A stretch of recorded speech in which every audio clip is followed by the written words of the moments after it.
ఇంతేనేమో ఇంతేనేమో ఇంతవరకేనేమో ఇంట్లో నా కథ. అంతేనేమో అంతేనేమో అంతులేని వేదనేమో ఆడపిల్లను కదా. మళ్ళీ తిరిగి అడుగేసేది వచ్చిపోయే చుట్టూలానే.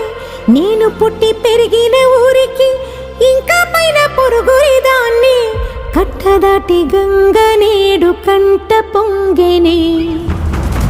ఎంత ఎంత యాతనో ఎంత గుండె కోతనో ప్రాణమోలే పెంచుకున్న పిచ్చి నాన్నకు. దూలమిరిగి భుజముపై పడిన పిడుగు పాటిది. ఇంత కన్న నరకమే లేదు జన్మకు.